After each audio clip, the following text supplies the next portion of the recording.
That's not right. Okay, sorry. I'm going to take the first call. Says I would be. Sorry, please. Gay people wouldn't be killed. I'd like to go to the next caller, please. Assalamu alaikum wa rahmatullah. Wa alaikum assalam, brother. If you'd like to tell us your name, where you're calling from, and your question or comment. My name is Muhammad. I'm calling from Watford. Okay, and your question or comment. It's just a statement. I just want to make a statement to Johann. I think Johann has come onto this show and he has an agenda which he's trying to push through. And this is meant to be a discussion, and he's not bringing anything to the table. He's just come here to attack Islam. And I think Johann needs to participate in the discussion rather than having a free-for-all on Islam. Okay, thank you. Thank you for that, Johann. Far from attacking Islam, I'm making the point that there are a great deal of very brave and heroic Muslim men and women who resist both Western occupation and the model Sajjad proposes. Indeed, I was quoting women like Fadla Amara. I mean, I've just been out in Palestine reporting on the suffering of the women there. Amazingly brave women who are resisting both Israeli occupation and people proposing the kind of agenda that Sajjad wants to impose upon them. Look at all the trends in the Muslim world. Every country that's had elections, religious parties have done the best. You look at all the opinion surveys.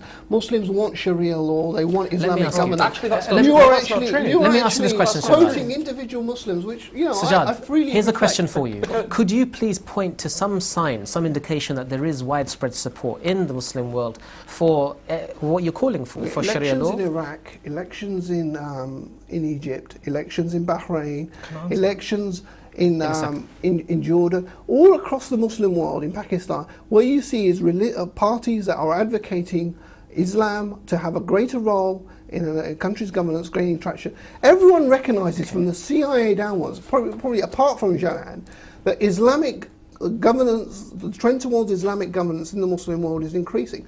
That's why Tony Blair and George Bush are making all these desperate speeches, because they're concerned about the trends. If you read them, he says their ideas need to be taken on. Because what that is a tacit acknowledgement is that the secular liberals are not gaining any traction in the Muslim world. Okay, so let me bring in Johann here. It's very important to answer that. Firstly, in Afghanistan, in the Afghan elections, people stood advocating exactly what you want, a caliphate. They got I can't remember the exact figure, I think it's around 9% of the vote.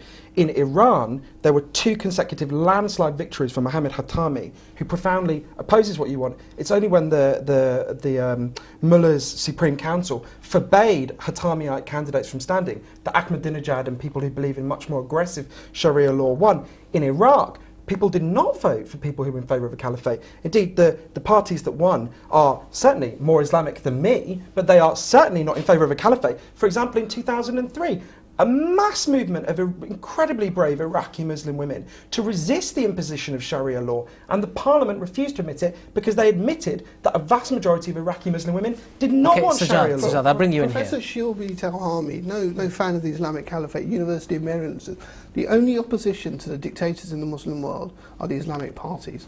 Look at every polling survey. No, I'm not saying there's a mono view amongst Islamic parties. Perish the thought. The point is that if you look at the survey from the University of Jordan, this is 50% of Muslims surveyed in 6 Arab countries said they either support Sharia to be the sole basis of law in the country or a key source of law in this country.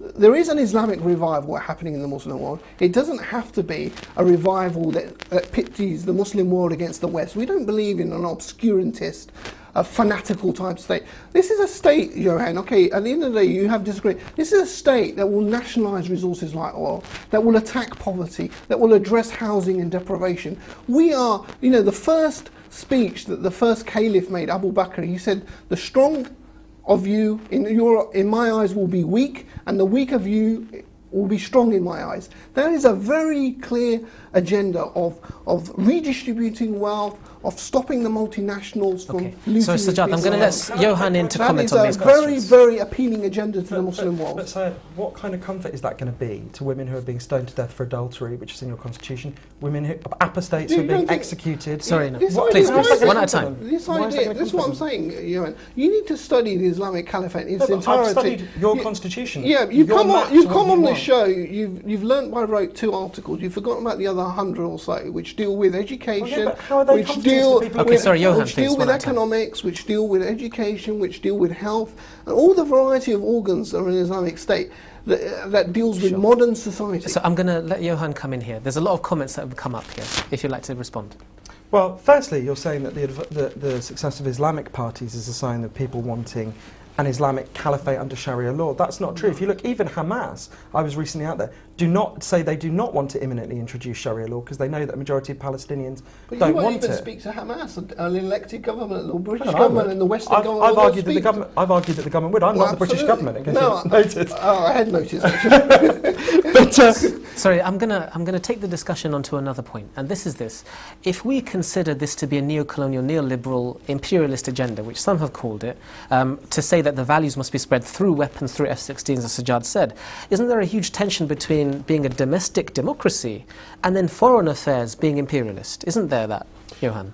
Yes, but I think the problem is Syed wishes to impose a form of imperialism himself. But to go back to... It's very hard for him to criticise it. Now, those of us who do not believe in imposing a form of imperialism upon Muslims or anyone else, who do not believe in, say, executing someone for their political views, can make the point and should make the point at every available opportunity that we want a better option, and it is the job of everyone who lives in a democracy like ours, a very limited and flawed democracy, to argue and to work to make a world that is not, for example, dependent upon tyranny supplying us oil. You know, part of the problem of it's not just Bush and Blair that are the roots of this problem. If you want to look at the roots of how this all began, you have to go back to a very unromantic Valentine's Day in 1945, when President Roosevelt has a meeting with the King of Saudi Arabia, and they basically cut a deal. The deal is, you supply us the oil, and we will allow you to do whatever you have to do to keep that oil flowing. Let me ask Sajjad the question. 1945 is the root of the discussion. From Johann, what would you say to that? Well, yeah, I mean, this is when the victors of the Second World War carved up the international institutions amongst themselves. They were then, when they left some of these countries, left behind agents and puppets who were going to continue, and when those puppets didn't work, they invaded them like they did in Iran and deposed people in coups. And this is where, you know, this idea that somehow all history began on September 11th, 2001 is so naive and so completely contradicts history. And a lot of these values, I think there's a lot of principled people live in the West who hold secular liberal values in its sincere, but the British government led by Tony Blair doesn't. The American government led by George Bush doesn't. And you know, democracy, you know, some people in Britain, including Johann in his last comment, would like some more democracy in Britain. You know, Tony Blair got 22% of the popular vote in the last election. American politics isn't a democracy, it's a dollarocracy. If you don't have any money, you don't run for office in America. So the idea that somehow we have a perfect model we can go and implement into the Muslim world is really the height of political naivety, and it's the characteristic of imperial arrogance. Then I'm going to ask Johann.